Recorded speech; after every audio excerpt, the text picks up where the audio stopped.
My name is Robert Bobby Callahan, and I'm 74 years old. I sit alone most mornings now on the porch of my small home in Eugene, Oregon, coffee in hand and a blanket over my legs, looking out into the quiet street that hasn't changed much over the decades. But I have. Life's funny like that, it keeps moving forward even when your mind wants to go back. Back to fix the mistakes. Back to rewrite the past. But you can't.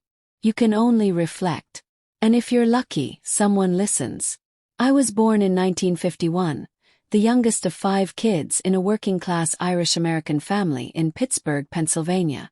My father worked in the steel mills, my mother cleaned homes. We didn't have much, but we had discipline. Dad believed in hard work, and Mom believed in Sunday church and family dinners. And me. I believed in getting away from all of it. I couldn't wait to leave. That's the first regret, thinking I had to run from love to chase success. At 18, I won a partial scholarship to a small college in Indiana. I packed my bag, left a tearful mother at the door, and swore I'd never come back to that blue-collar life. I was going to be somebody. I studied business, wore cheap suits from the thrift store, and forced myself to sound more polished than I was. I faked it until I made it. And I made it, all right. After graduation, I got a job in Chicago and never looked back. But maybe I should have. When my mom passed away in 1977, I didn't make it to the funeral. I told myself I was too busy launching a startup, and flights were expensive. That excuse haunts me like a ghost with cold fingers. My siblings were furious. Rightfully so. I didn't get it then. Do now. No business deal, no client meeting, no ambition should ever outweigh saying goodbye to your mother. I regret that more than I have words for. I worked my way up in the corporate world. By 32, I was a regional manager at a Fortune 500 company. I had a corner office, a new car every year, and a penthouse with views of Lake Michigan. But no real friends. I had colleagues. I had people who respected me, but not people who truly knew me. I thought I was too smart for friendship. That was another mistake. Believing emotional vulnerability was a weakness. Then came Deborah. Lord, how I wish I had treated her better. She was everything I wasn't. Grounded, kind, gentle. She was a schoolteacher who saw through my polished shell. She reminded me of my mom in the best ways. We met at a bookstore, imagine that. 2 people reaching for the same copy of Steinbeck's East of Eden. She smiled and let me take it. We ended up at a diner nearby, talking for 4 hours straight. We dated for a year and a half.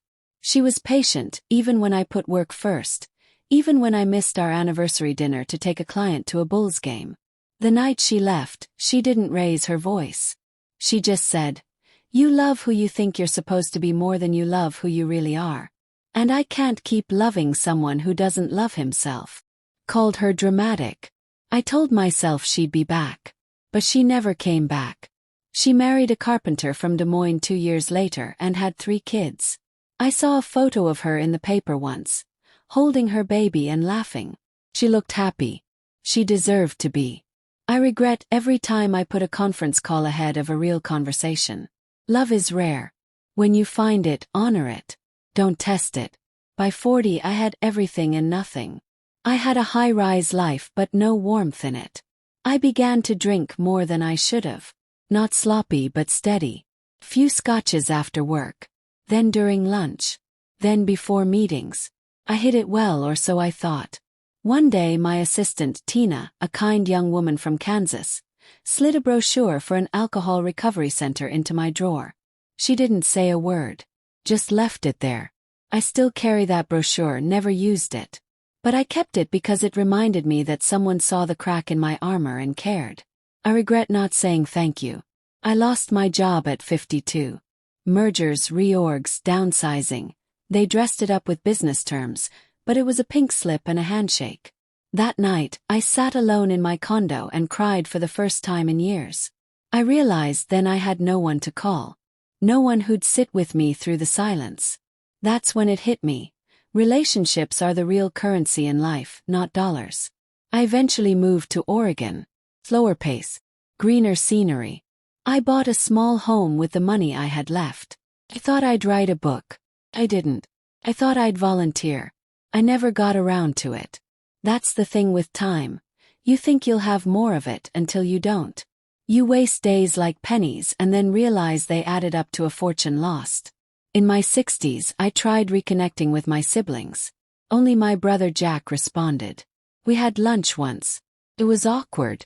He brought up Mom. I changed the subject. He brought up the time I missed our niece's wedding. I apologized. Too little, too late. He never called again.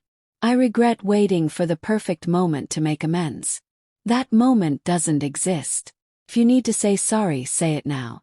The neighborhood kids call me Mr. Bobby. Sometimes they help me carry groceries. I bake cookies during the holidays and leave them on doorsteps. A small attempt to feel useful. I mentor a boy down the street, Jeremy.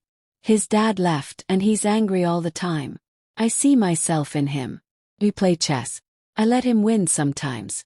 Not always. He asked me once, "Did you have a family?" I told him I had people I should have loved better. That's the truth. You see, I'm not writing this for pity. I'm writing it for you. Whoever you are reading this on a screen scrolling through life. Listen to me, take the photo. Make the call. Show up. Say, I love you without needing a reason. Apologize without defending yourself. Forgive even when you can't forget. Choose people. Every time choose people. I wasted decades thinking I had to be impressive. But people don't want impressive. They want real. I learned that too late. I chased goals I didn't even question, climbed ladders that led nowhere, and burned bridges I now wish I could walk across. And for what? If you're still young or even just younger than me, hear me out. Be present. That's all life ever really asked of you. Not perfection. Not wealth. Just presence. Be where your feet are. Be with who you're with. Look up from the screen. Hold hands longer. Laugh louder. Cry openly. And don't be afraid to start over. Even at 74, I'm still learning. Some nights, I dream of Deborah. I dream we're old together, sitting on a porch like this one. She's reading, I'm listening to the birds. In that dream, I never missed our anniversary. In that dream, I called Mom before she passed. In that dream, I'm not alone. But when I wake up, I remind myself that regrets are just life's final teachers. And if I can pass them on to someone else, maybe they weren't for nothing. So take it from an old man who's made more mistakes than he can count. Don't wait to live the life you'll be proud of.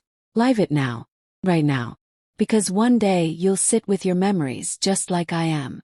And all you'll have left is the love you gave and the love you didn't.